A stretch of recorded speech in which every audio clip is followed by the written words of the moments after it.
Thanks for having us, Kevin. Yeah, Right, thanks so much. really, And I so hate much I hate better. having to run too because I like just staying on and yakking a little bit after the thing's Yeah. done. But it's one of those things where my today is just it's been.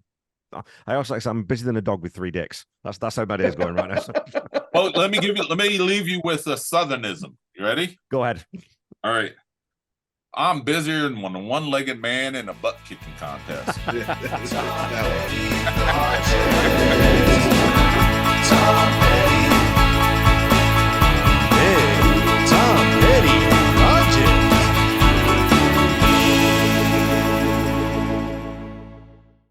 What's your background with music? Like, what was music like in the Wiley and the Gillette households growing up, and what kind of stuff were you listening to when you were kids?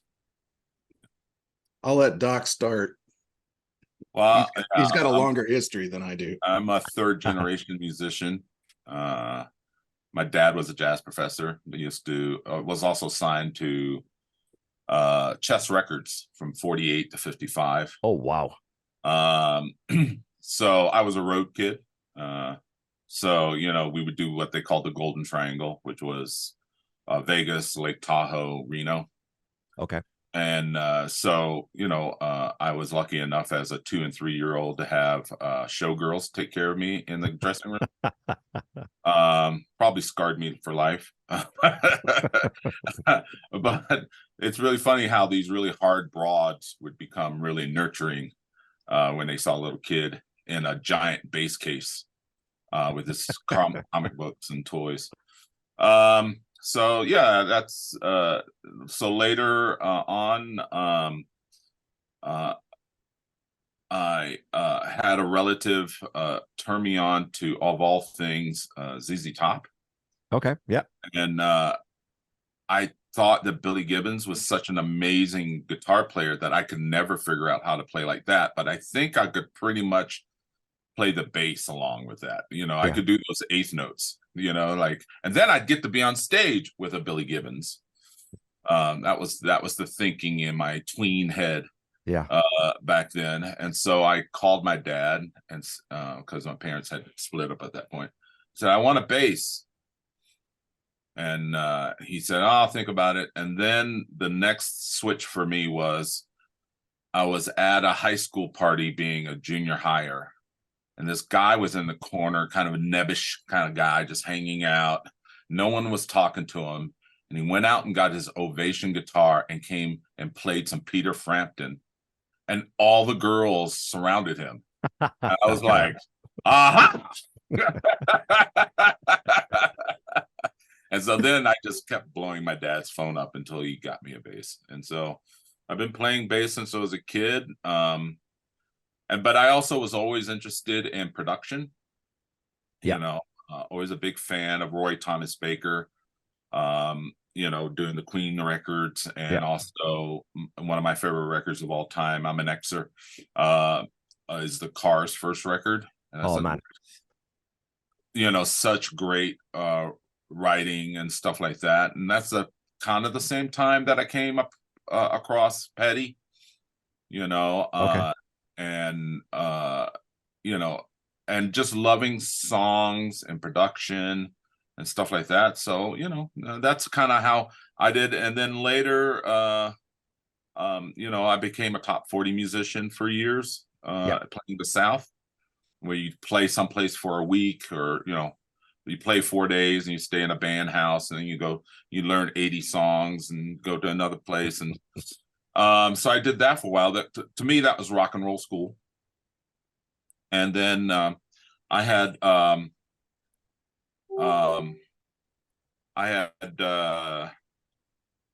to recording school, the recording workshop, which is in Chillicothe, Ohio. And this is before I became a top 40 player.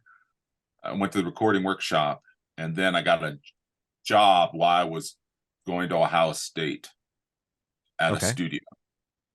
And then one day, before this is what got me into production full time and being a musician.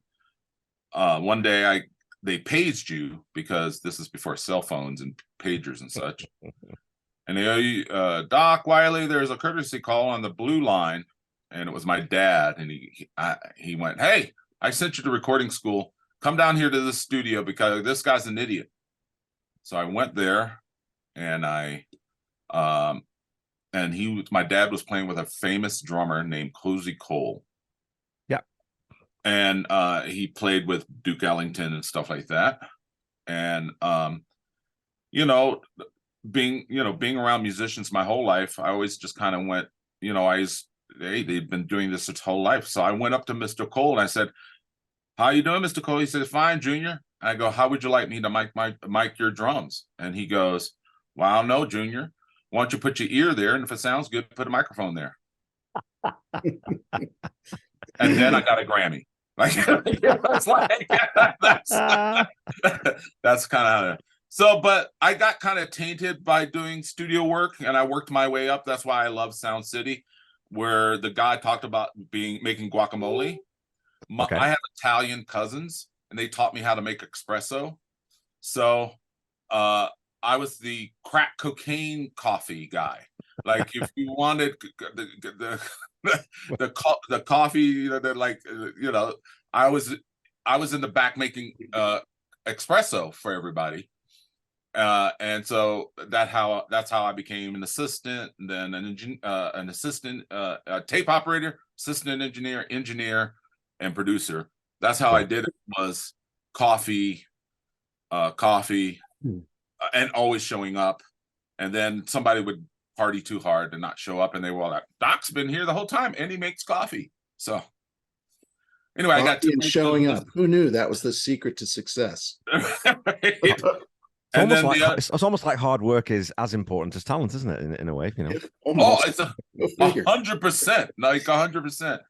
And particularly, it's always sketchy in the music business. And then I did the Hot 40 thing. Then I got to see Petty. The first time I saw Petty was in 87 or 88. Okay. And it was with Bob Dylan in Chicago. Okay, yeah. And it was 90 minutes of Heartbreakers, and then Bob just came out. And it was mind-blowing, even though there were moments that Bob was horrible. Right? It's Bob. I mean, you get what you get with him, right? I mean, that's always been the thing. Yeah. Right. But I mean, I said moments, though. But there was moments. We used to do, we do Petty adjacent stuff. So we used to do like a Rolling Stone and stuff like that. Yeah. Based off of me seeing that and seeing that version, the Heartbreakers playing that with Bob. And that's also where I got the idea of having 3 guitar players. Right. As a consistent thing, not unlike the later versions of the Heartbreakers, where the one gentleman is like a Swiss Army knife. Scott Thurston. Yeah, he's a utility guy, right? Scott is just doing, and now I'm playing the harmonium, like yeah, and sings, and they needed a high harmony. So, so I think that cool. So that's how I got into Petty. And for me, I'm always been a song guy. Songs mean more to me than if you're an amazing player. Right. And then I'll leave it there. But I'd say Chris and the rest of my bandmates are stand-up comedians. And I'm a sitcom star, right? Because if I have a script, I'm going to nail it. If all of a sudden they go, "Doc, solo," you're right. Really poorly. Which sometimes we do just for fun. Right. Bass solo now. I mean, on top of that, ain't nobody, even the bass player doesn't want to hear a bass solo, right? No. I want to make your girlfriend dance. That's what I want to do. Right. Well, that's always interesting, though, because I think, and correct me if I'm wrong on this, but most bass players that I know, and I know quite a few, the guitarist first, and they drift into bass ordinarily because no one else in the band plays bass. So it's like, well, okay, I'll pick up the bass and I'll go do that. But Chris, you obviously playing guitar, you come from a sort of an entertainment background with your family. I was looking through, your mum's was quite a big deal in the 70s and 80s, right? Yeah, my mom, you know, she's still a big deal in New York, in the sense that every gay man in the entire city of New York loves her and just absolutely adores her and wants to surround her and be her friend. So but yeah, I grew up in the theater. So in New York City is where I was born and raised, and my mom was a Broadway star. She's still kicking. She's still doing shows. She does a lot of singing. She does an Irving Berlin, because an Irving Berlin show that she does sometimes at Birdland, because she and Irving Berlin were good friends. Right. And so as a celebration, she still does a show dedicated to him, and she still has an absolutely incredible voice, just beautiful. But yeah, I share with Doc the same showgirl experience of being cared for backstage and sometimes at home by these showgirls, you know, which was daunting as a young man, to say the least. But I think that was my first experience with music. I picked up a guitar when I was, I think, 9 is when I first started playing. I'm not nearly as good a guitar player as I should be, for considering how long I've been playing, but that's because my focus through the years has been more on the music and the songwriting, Yeah. not really the technical mastery. Like Rick, our lead guitar player, he's a monster. He's absolutely incredible. That is a skill that I just don't have, and just have never developed. I am strictly rhythm. I don't want to make it sing. Nice reference. So, but for me, and one of the things that I love about Tom Petty, and I've always loved about Tom Petty's music, is just sort of the musicality of it, the relatability of the music to a wide variety of people and to life experiences. And I think that's what makes his music so amazing, is that he writes songs that are, I mean, obviously they're personal to him, but clearly the lyrics cover such generic, general, more emotional senses, that anyone can take some piece of their life and relate it to those lyrics, right? And that's what makes it so widely appealable. But yeah, so I grew up in New York with that side of things. Very different from rock and roll, that's for sure. And I've actually, my mom has, you know, I've written songs and recorded songs, and she'll of course dote on them and love them, and so she wants to sing them, and I'm like, that is not how that song is sung, Ma. It's just not like, that is not right. You know, it's this very high theatric, you know, soprano voice that she brings to the music. But so yeah, I played in bands from the time that I was in high school through college. I went to the University of Virginia, so played a lot in the South. Played in a band called the Plaid Rabbits. Terrible. No, It was that's a just great name. Come on, that's a great name. It was a good name, bad band. And then started a band with a couple of really great guys called 98 Colors. We got the name from an advertisement for blinds that apparently came in 98 colors, and we're like, that's the name. So played with them for a few years across the South, opened for the Replacements, Jason the Scorchers, you know, some of those Southern bands going on at the time. And then when I graduated from the University of Virginia, I moved to New York and started doing some writing there. Got a scholarship from ASCAP, and worked with some folks there. And then I got married, and and that was kind of the end for a long time. Yeah. You know, we moved to Seattle at a time when grunge was the thing, and you know, it was a very different kind of musical community from New York. And my wife at the time was not really into it. And then I got divorced, and then I picked up my guitar again. And that was after about 12 years, started playing music again. And then I got married. Okay. Never learned. And I tried to continue to play music for a while, but then my wife, I hate to say my current wife, because that sounds like, you know, she's just next in line, but my second wife, my wife, she she had an Air Force scholarship when she was in dental school. And yeah, I know. And so she got stationed at Malmstrom Air Force Base in Great Falls, Montana, which, you know, at the time I was like, oh, that might be kind of cool. You know, go to Montana, it's Great Falls. There must be falls. It must be like a river runs through it. It must be great. It's nothing like that. There's nothing wrong with Great Falls, but you know, it's flat. Let's just put it that way. There's not a lot going on there. You can see a dog run for 3 days. Yeah. You see a dog run for 3 days. And you know, at that point I was doing a lot of songwriting, but not a lot of playing. Because it was something that I could do, you know, on my own without having to gather the troops, if you will. And you know, one of the things that attracted me about the idea of being, you know, on an Air Force base was that we could catch a flight and go to, you know, different countries and that kind of thing.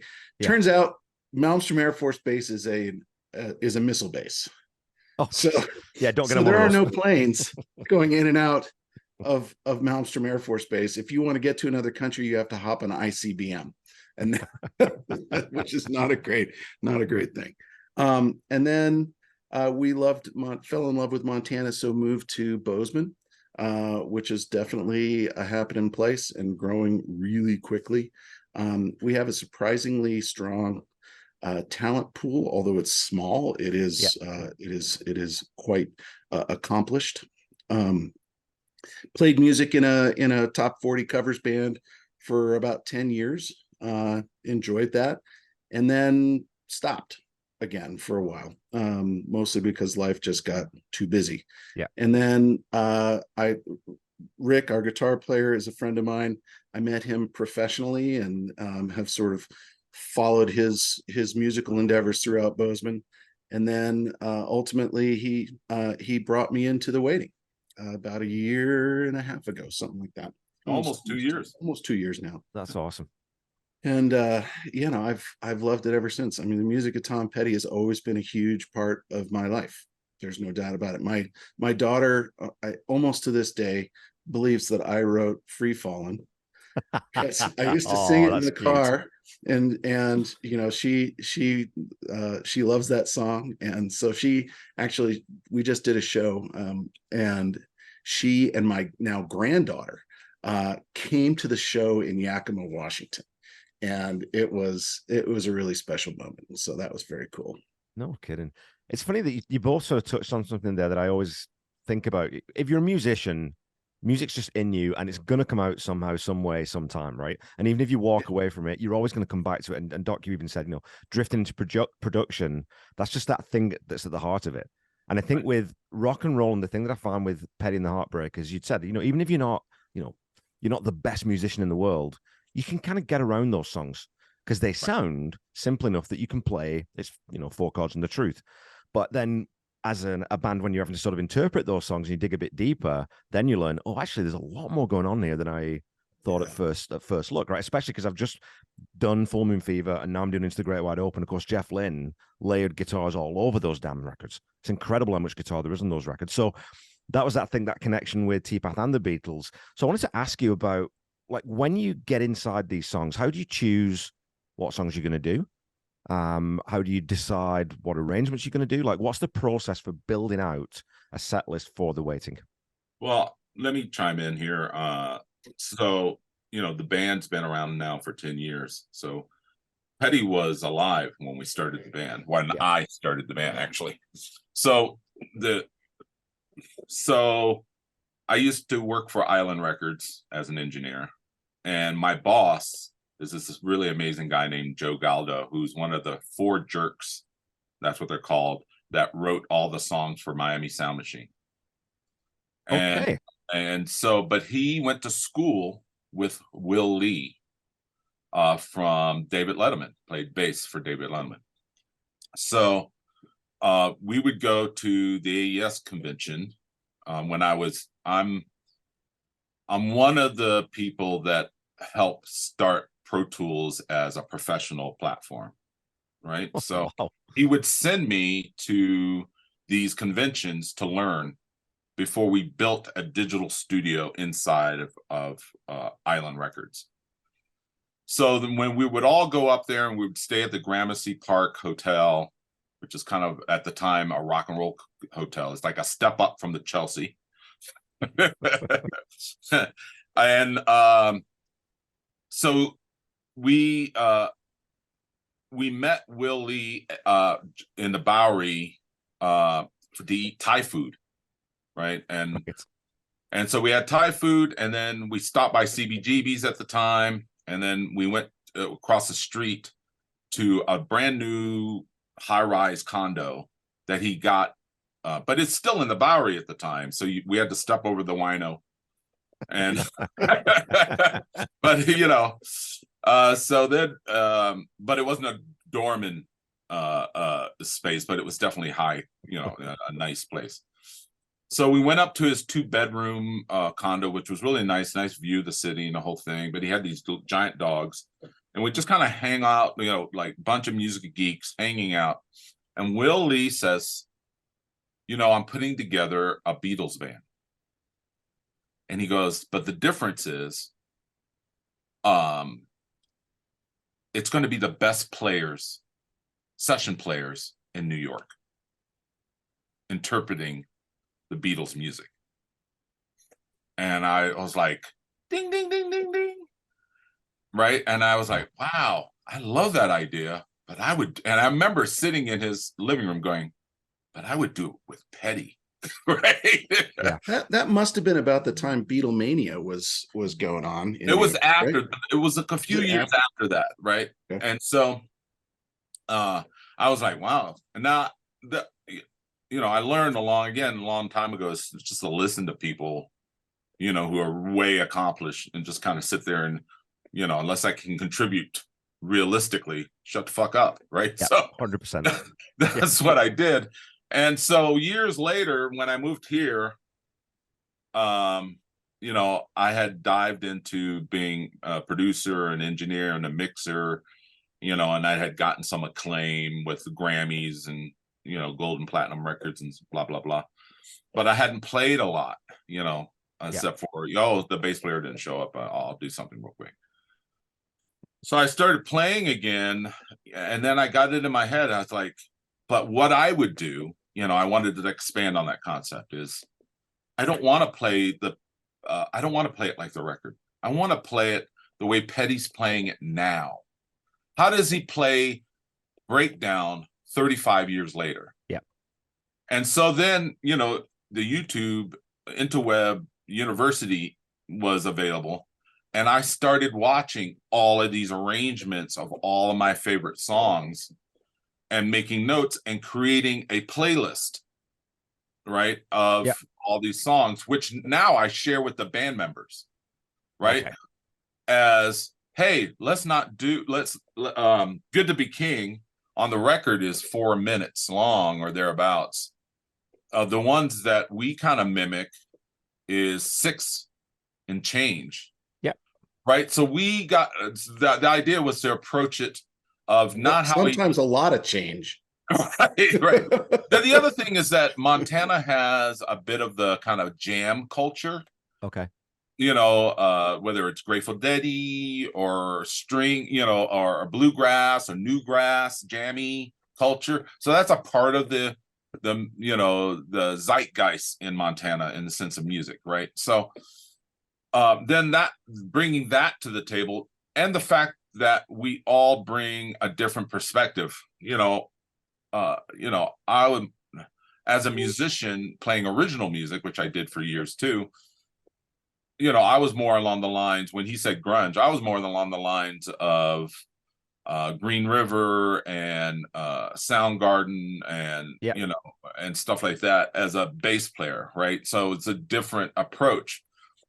So to get into Heartbreakers head space, you know, I noticed that very rarely either bass player, Ron or Wally, ever played the D and G on the bass. Yeah. They just go up the neck, like both of them. Yeah. Right. And it was it was always pocket over anything else. 100%. That whole rhythm section is, yeah. Right. And that was a whole different headspace to it. And it took me a while to just get into that headspace. Like, I'm just playing the pocket. And if I play it right, the arrangement is king with petty music, which a lot of people don't understand. Where we've had a couple jazz head keyboard players, and they always kind of go, wow, you guys really are nitpicky about their arrangements. Well, that's everything, because, you know, literally it's not 4 chords in the truth, it's 3 chords in the truth for the whole song. Yeah.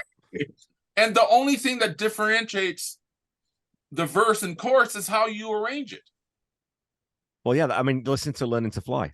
It is 3 chords, and there's no bridge in that song. I mean, well, there's the drum break in the middle. That's not really a bridge. It's not a musical bridge. So when you can do something that artfully and that skillfully, it is all down to the arrangement. It's down to the composition, and it's down to Petty had that ear for detail. This has been my revelation going through this podcast and listening to the music, is how precise and how intentional every single thing he did was. Well, especially like from, let's say, sort of Torpedoes on. I mean, I think the first 2 albums were a bit more loose and freeform because it's a new band in the studio for the first time. But after that point, the attention to detail is incredible. But that's interesting that there's a big jam culture in Montana then, because as a band that's not doing the straight, you know, you're not dressing up, you're not doing the costumes, you're not doing them straight. It gives you license and a bit more sort of freedom to do that, because you know then that the crowd's going to go with you on it, which definitely wouldn't be the case in a lot of places, right? I don't think California you'd be able to do that quite so much, maybe. I don't know if that's true anymore, because I think the other thing is I always say that, you know, we're it's not a tribute to Shakespeare. Hey, you're doing Shakespeare. Yeah. Right. And so to me, the idea is that we don't do a tribute to Petty. We play Petty. Yeah. And we're a band, first of all. And if you're going to follow the Petty ethos, right, you got to be a band. Right. And you lean into everybody's strengths. You don't lean into, well, Petty did it that way. Yeah, but that was because of Benmont. Right. Now you still got to have the hooks. Right. But if your keyboard player plays different, you know, lean into their personality of that. Yeah. So that's what I noticed, even when the change with drummers, you know what I'm saying? Like, you go from one, you know what I'm saying? Like, it's a whole different, you know, live, that became a different, and I think for me, the revelation of how different the band was Mojo. Oh my God. I mean, yeah. You know, you listen to Mojo and you go, this is a whole nother band than Damn the Torpedoes, or because of the members in the band. And the through line is Ron and Tom and Mike Campbell. Yeah. But, I mean, and it's like they said, I mean, Tom said with Mojo, this is what I hear when I think of the Heartbreakers, and I want everyone else to hear what the Heartbreakers sound like when they're not making a record, when they're not playing something to try and write a pop hit or whatever, when they're just sitting around, just playing their instruments, and it totally comes across. That record is amazing. I just got the red vinyl, the new reissue, and it's just on vinyl. Oh God, it sounds so good. Sounds so good. Yeah, it's just a great, you know, and Chris is the one that is always trying to put more B-sides in the list, where I'm always looking at, you know, what's on Spotify, what's on thing, you know, what song is playing the more. He's always going, well, let's play this from Mojo, or let's play this one. You know, it's always he's always introducing. Like right now, he wants me to learn a song for a gig on the. You got to learn it. Which one? Swinging. Oh, dude, come on! Yeah, absolutely, absolutely, my favorite. Like for the last 4 gigs during sound check, he's been going, hey, this one, and I'm like, yeah, okay, we'll get to that, you know. We talk about that. I mean, Swinging. How the hell is that even a deep cut? Why wasn't that released? I mean, that should be as well known as anything from that era. But it's just one of Totally those agree. things that it just passed people by. And I mean, Echo Well, I generally think is the a whole staggering Echo album Yeah, passed people by, you yeah. know. I mean, there's just so much on that album. Also, another great, great album with a lot of great songs. You know, but Swinging is just there's something about that song that just like Yeah. spoke to me. I don't know what it was. It's the feeling of it. It's sort of melancholy but Yeah. rocking at the same time.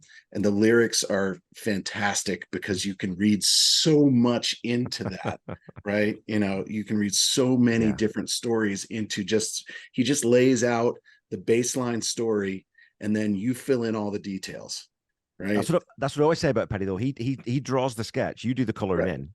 Exactly. But that's left to you. But Swinging Man, as a singer, as a performer, oh my God, of course you want to do that. And if you extend that out, then you can throw in all sorts of contemporary names in the outro, and you can do all that. You can play Right. with that Like, song a lot. I think you should do this, Doc. I think I'm on Oh board no, with we're Chris here. doing it. We're doing it. I'm just it's me having fun. Look, Yeah. recently, you know, through you know, machinations that are clear and unclear, we were able to get on a PBS, you know, the Montana's version of Austin City Limits. Oh, nice.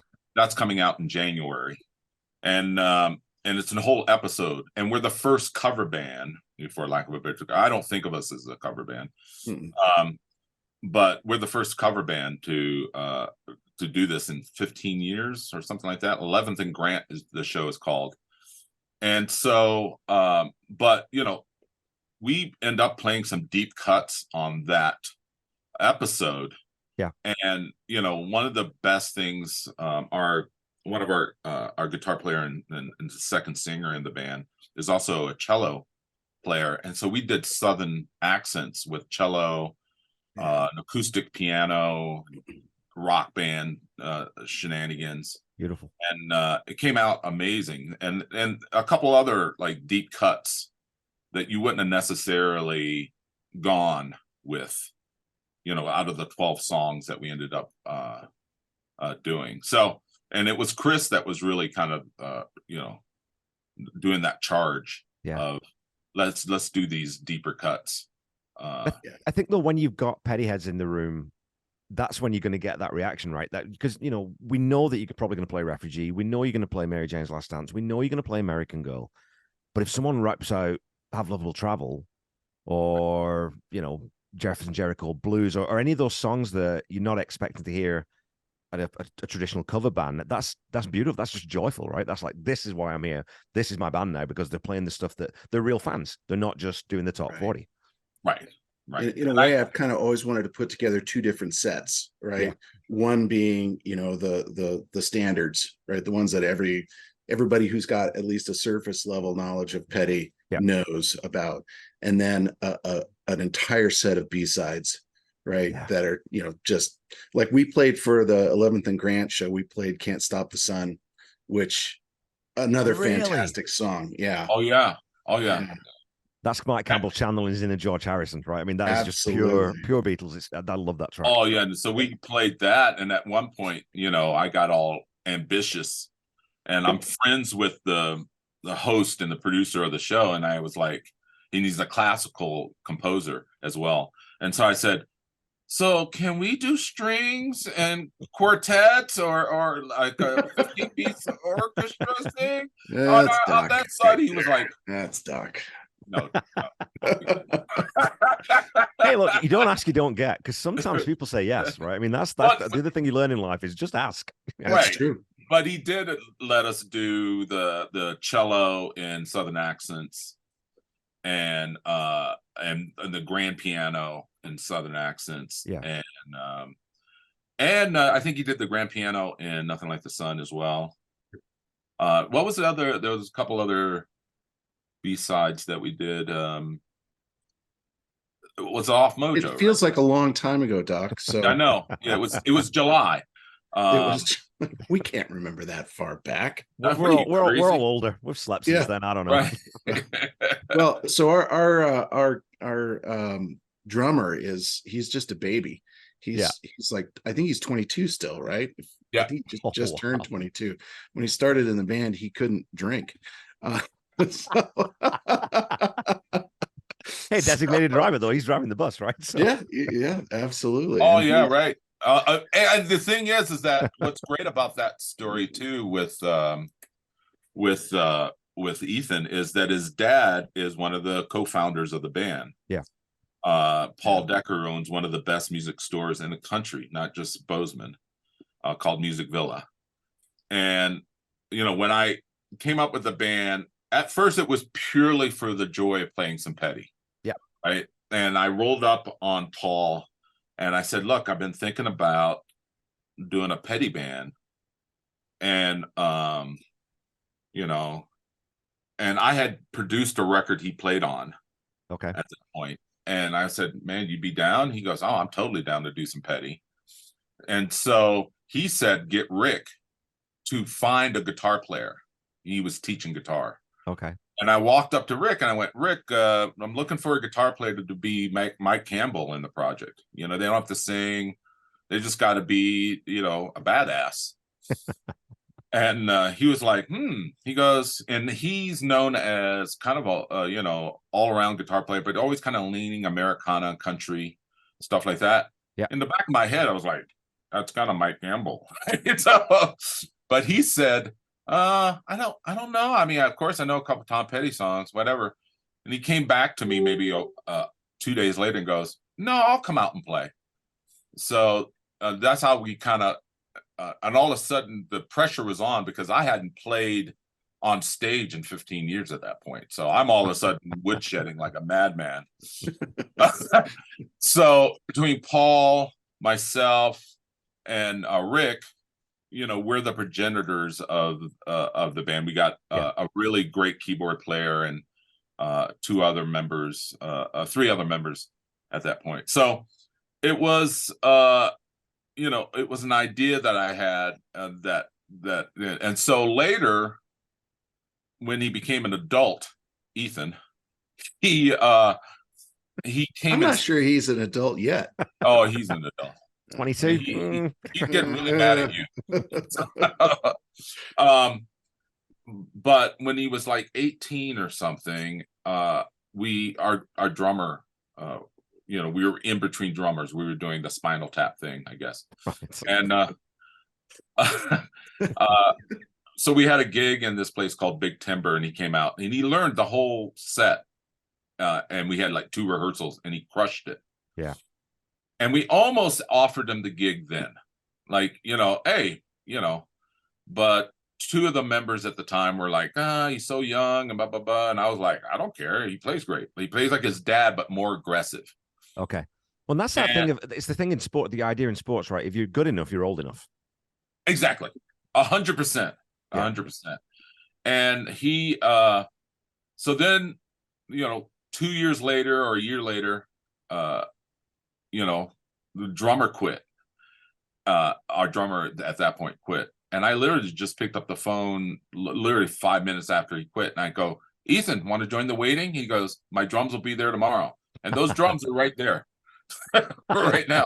So, and he's been with the band for, I think, 3 years now. So when I think because your keyboard player, Ryan, I think he's also pretty young as well, right? So there is going to always be that dynamic where you've got, I'm assuming you guys are around my age, so you're getting that into that sort of 50 range and dealing with 20-year-olds. They're listening to different things. So that's going to be one of 2 things. Either there's going to be a collision where they just don't know any of that old school rock and roll, or you're going to get this fresh set of ideas to bring to the songs. And I was listening to that the live version of Free Falling that you've got on your YouTube channel, and he's putting those little snare rolls in there, which are accents that are not on the record, but they sound great. Yeah. So that must be energizing to bring in this young blood as well. I guess what I'm getting. Yeah, I think that's the thing. Both Ryan, who's out of the country at the moment, but Austria. Ryan, he's a PhD person. So, but he grew up, and his dad is a concert promoter and a Grateful Dead aficionado. Okay. So he grew up in that milieu of jammy keyboards. I mixed and engineered his dad's record with Bill Payne from Little Feat. Okay. As the producer, keyboard player. And so he his keyboard teacher was Bill Payne. Jeez. And so later down the line, Bill Payne, we do a radio show, and Bill Payne said, "I'll play keyboards with you," you know. And so I'll be Ben Mon. I like Ben Mon. He's a friend of mine. Can I come and play with you? And I was like, "Yes, maestro, come play with us." Yeah. So I think the video of that is still up. So check that out, of Bill Payne playing with us. And Live from the Divide. Yeah, he's playing. So Ryan was taught by Bill. So when I was thinking about Ryan, like 4 or 5 years ago, I talked to Bill. What do you think? Do you think Ryan would be a good fit for what we're doing? He goes, "Oh, he'd crush it." It wasn't until last winter of 21, actually, that he was in between things because of the COVID and whatnot. Yeah. That he said, "Look, I'm going to go to Austria eventually for PhD, but I'm going to go, and then let's talk when I get back. But for this year, I'd happy to join the band." And so, yeah, he's young, but he's got that same thing that Ethan does, which is he knows the music history, and he's approaching it from a reverence, the song, right? When the episode comes out, he talks about like, there's more structure than like Grateful Dead. Yeah. Right. There's more songs than Grateful Dead, but because we have that jam factor in the, going into a ditch, I go, it's not whether you go in the ditch, it's how you get out. He goes, that's living in the ditch in Grateful Dead is kind of the thing. Right? So you're always trying to figure out how to get it back on the road. So that. And that's the thing about great musicians, right? I mean, or competent musicians who've played lots and know each other is, as long as everyone knows where the pushes are, where the stops are, where the changes are, as long as you can work within that framework, then you just trust each other. And it's about that on-stage communication, just a little, okay, we'll use solo now, or we'll go for another 8, or whatever it is. I mean, that's what, as a fan, I don't want to go and see someone play The Waiting in 3.5 minutes, do it straight. I want to watch a band perform. And that's what Petty and the Heartbreakers were. I mean, we talk about them, the Fillmore box set showed that this is probably the greatest cover band of all time. Yeah. They would jam those things out 2 minutes in sound check and then just run with it. And they didn't play them perfectly, but they played them like the Heartbreakers. So I'm totally on board with that approach to doing it. I was going to ask then, when you do that then, have you ever had anyone sort of, because there are people out there who don't like people messing around with arrangements. Have you ever done a song and taken it to a point where someone's actually said to you, "Oh, I wasn't too sure about, going into that bit in the middle there," or has it always been pretty much just universally? I'm almost curious about that. Since I've been in the band, we've not had that experience, or at least I've not. I think people appreciate what we do, and the people that come to see us, they appreciate the fact that we bring our own thing to the songs, right? Our own sensibilities to the songs. And what we do best is bring our own. Every individual brings their own strengths, like Doc indicated, to the music, and we interpret it the way we do. But it's not such a departure from the way people are used to hearing it that they're like, "Oh wow, that's totally different." I think the closest we do, which isn't really all that different from what Petty did. Like we do The Waiting, and I sing that song by myself for the most part. Yeah. And then the whole band comes in at the end. And if you see any of the concert footage, and you've probably seen Petty do it that way, right? Yeah. But people aren't used to hearing it that way. Yeah. They're used to, at least people who have, that sort of surface level knowledge of Petty's work, they are used to hearing it the album way, right? With the whole band. And so, I've had people come up and say that they just love that, that we've departed from, sort of the standard way of playing that song. Yeah. I've never had anybody say that they didn't like it or that they wish we would have done it a different way. Yeah. But yeah, I mean, that's kind of the sensibility that we bring to it. And I was going to say that with, respect to Ethan, he brings sort of an exuberance to the music. Yeah. Because of his age, but he also brings sort of old person sensibility because of his longitudinal experience, as a drummer, and his dad, and his playing in The Waiting before. So it's really a cool fit. That's perfect though. That's exactly what you want, right? That's Yeah, when exactly. finding that balance, you're stumbling across that is a wonderful thing. So I was going to say, Chris, too, like as a performer now, like as a front man, that's a little bit different than being the bass guy and being the rhythm section. You know, because the drums and the bass, as a drummer myself, everyone knows that the rhythm section is the most important part of the band. Oh, of course, Not the singer or the lead guitarist. You know, they get all the glory. But was that a comfortable thing for you? Like, when did you realize that, okay, first of all, I can sing. Second of all, I enjoy it. Was that transition to being a front man, which is different than being a musician? What was that like? Sure. You know, it's been a growth experience for sure. You know, when I first started, I mean, I was a front man in the bands that I've played in before in Seattle, and also, you know, when I played in that cover band here in Bozeman for probably way too long. But so I was used to kind of being in front of the microphone, but I wasn't used to being in front of as many people with sort of expectations as to what we were doing, right? Yeah. I mean, we have one focus in this band. It's not like, you know, we play songs from different genres, and I mean, it's all petty, right? Or petty, as Doc likes to say, petty adjacent. You know, so it was a very different experience fronting this band than other bands. Also, the quality of the musicianship in this band is way better than most of the stuff that I've done in the past. So it was a little intimidating to be playing in a band with these guys that all have like the pedigrees that, you know, I don't have. Right. And it's been an experience of like sort of coming into my own. You know, it's been an arc, and now at this point I feel totally comfortable. You know, sometimes I'll go off on a little riff, you know, but the great thing about it, and the thing that I love about this band, is that when I do that, if I do that, everybody's got my back, right? Everybody, if I screw up, I know these guys are 100% behind me, and they'll bring me out of the ditch, right? And then I can look at Rick, and he kind of knows what I'm thinking, you know, at that moment, or Doc, and he knows where I'm going with something, or I can try something different musically and vocally with the song, and everybody supports me with that, and it's right on the spot at the time. And that's the best thing about this band. So I mean, I think it's been a growth experience. Just to chime in, to kind of dovetail that, you know, the books that I've read, you know, of Petty. You've read books? Yeah, it happens. I know. Wow.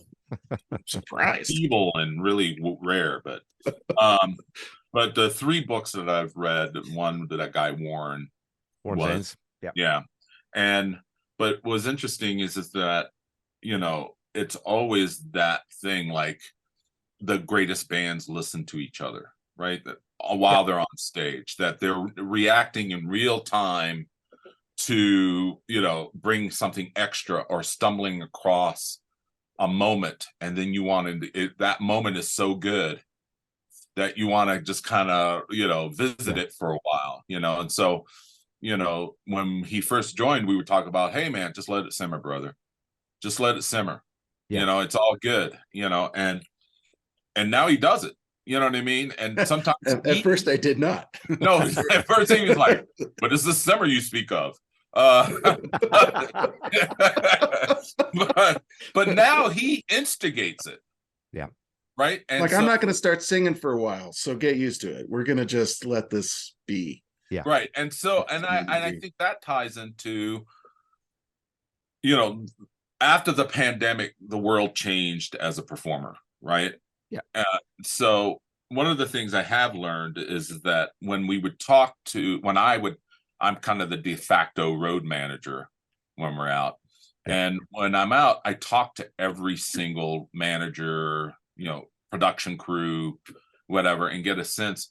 And almost to a venue we play, they go, "You're one of the few bands that will keep the crowd the entire time." Right. And I think that's to the point of, we really, you know, we help create, as a unit, we create this sandbox and we invite everybody into it. Yeah. right? Opposed to Aren't We Great? Because at the end of the day, we're performing one of the best American songwriters' music ever made. Yeah. And so you can't bring the weak sauce to it. Yeah. Well, and it's that thing that people sometimes forget, I think, or the certain artists, I think, once they get to a certain level, forget that a gig is a social contract between the artist and the crowd. And you need both to be engaged and invested in that contract for the show to work.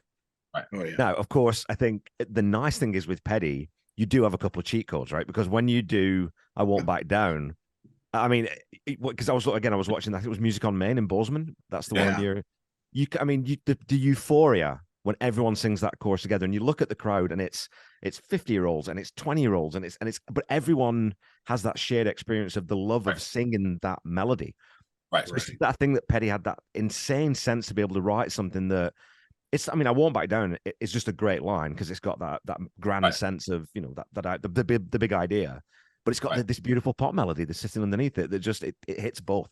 There's not many people who did it as well as he did, I don't think. Not even close, in my opinion. The thing is that, it's that weird cycle. And speaking music geek is a second, is that you get the Beatles being influenced by Chess Records and all of the records that were on the military bases, and then going over and playing in Germany for the American soldiers, right, in the bars there, and then coming back to England and instantly start to record, right? Then they come over and play on Ed Sullivan, and Tom Petty sees them play, along with his love of Elvis Presley, right? And now he starts to cobble together what makes sense to him. Yeah. And then meeting up with Mike Campbell and Benmont, this, melange of weird stuff where it's European and Southern and Northern blues, and it's just this, and gospel. All of these things are an element of Petty. And I just don't think it could have happened anywhere else at any other time than when he arrived. It was a perfect storm. Like you said, everyone references that Ed Sullivan show because it just changed the world forever. When the Beatles said it changed everything, because like you said, and we talked about this earlier, you look at that and you think, you look at Buddy Rich's big band and stuff and think, wow, man, there's no entry point into that for me. Like you said, Chris, I'm a very sort of average drummer. I can't play Buddy Rich, but I can probably rip off some of Ringo's stuff, I think. I probably can play that stuff. I can probably play those 4 chords. I can play rock and roll. So it just opened up music to so many more people, I think, and it gave it back to the kids again, right? Which it had been taken away a little bit from. And I think that's where we are now, because that's the thing that I've noticed is that because I teach the university class. Yeah.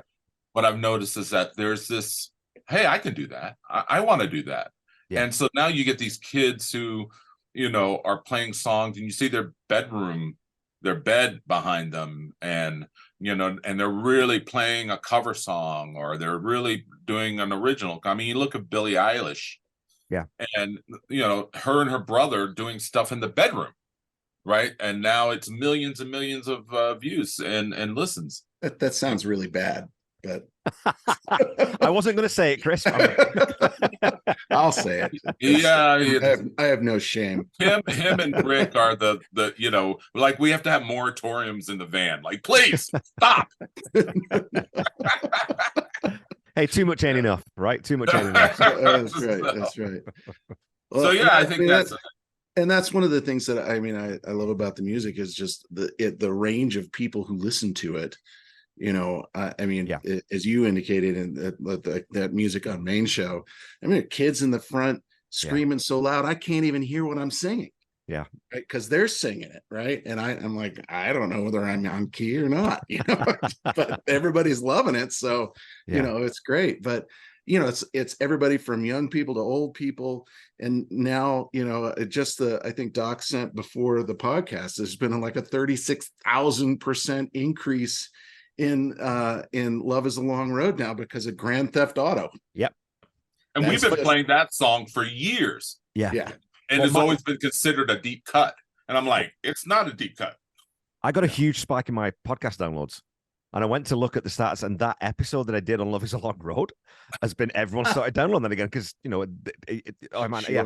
So it's great that these people have been exposed to this. I just have one quick question because I want to get into the 10 questions that I sent you boys. Yeah, But so the other thing, Chris, about Petty that I didn't realize before I really started getting into him and doing this podcast and listening, when you listen with a musician's ear, is how good a vocalist that guy was and how good a technical singer and how different he could make his voice depending on what the song needed. So in terms of that side of things, I mean, again, you're playing in the sandbox that's rich with toys, right? So that must be a lot of fun. So do you, like how, I mean, I know you don't sort of sing, you don't do a Petty impersonation, but how much attention do you pay to that sort of, his intonation and phrasing and listen to that kind of stuff? I pay a fair amount of attention to that. I mean, I try and sing from the front of my face, right? Yeah. Because he did, and then he always had this sort of like this thing in his cheeks. I don't know, you can hear it. And sometimes the way he says certain words in the lyrics, it really defines the song. Yeah. And so like we did, what was the song we did it for? Off of Mojo. We did. I should have known it. Oh yeah. I should have known it. We did. And just the way he sings, that's the last time you're gonna hurt me. Just that line I sing, I do try and channel my inner Petty, because it's just the lyric. It's just, there's no music behind it. The music is fading out as he says it. Yeah. And it really does kind of define the song in a lot of ways. So yeah, I mean, his vocals have always been kind of nasally and front end of your face, and actually that's really good for at least for me, for increasing my range. Yeah, because I can sing higher. I can sing from that part of my face, if you will, and so yeah, I mean I definitely do that, and then sometimes I bring my own thing to it, but yeah, it's sort of a mishmash of all the things that he does, but I definitely pay close attention to his vocal styling. And you're right, he is a fantastic vocalist. Yeah. And what really did it for me is his live stuff, right? Because 100%. usually, a lot of times you hear live music and you're like, it doesn't quite sound the way it did in the studio. It's not, the vocal quality isn't as good. He's kind of pitchy. He's not. No, Petty he's not. is not. He is always dead on, right? And for somebody who's got that kind of rock and roll nasal voice, that is a really unusual quality for him to have that level of accuracy, all the time, even in live performances, when, hearing yourself isn't always, the easiest thing to do, when the band is loud. And that's also a tribute, I guess, to their stage, to the entire menageries stage presence and willingness to back off when the vocals are coming in, so. Yeah. Again, arrangement cool. too. That's the other part. It's the secret to a lot of the Heartbreaker stuff, is that you're not on 10 when it's the arrangement. In my class I teach that mixing is arrangement. Yeah. Right. And so that's why, like, as a producer and engineer and mixer, the easiest music to mix is bluegrass and jazz. Right. Because their arrangements are, you're quiet doing the one part. And I even show them Oh Brother, Where Art Thou, where, the guy's singing on the microphone and then everybody backs off and then the background singers come up and then he comes back and I go, that's arrangement. Yeah. Right. They're not. So, and I think the Heartbreakers in particularly are a band.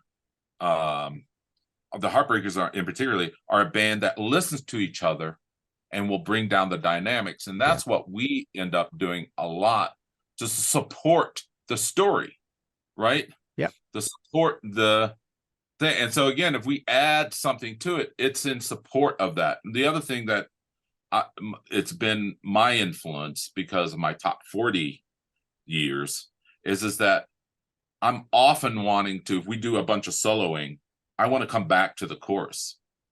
Yeah.